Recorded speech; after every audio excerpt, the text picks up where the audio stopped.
How to fix Instagram black screen. So if you want to fix the black screen problem on your Instagram, just watch this video until the end and I promise the problem is going to be solved 100%.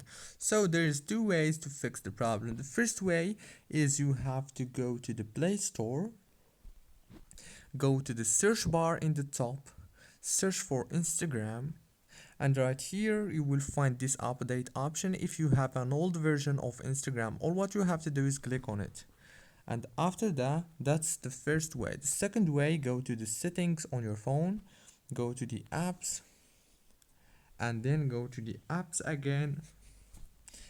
You need to wait a few seconds and then scroll down until you find Instagram, click on it and click here on force stop. And after that, all what you have to do is reopen Instagram and the problem must be solved. Don't forget to like and subscribe.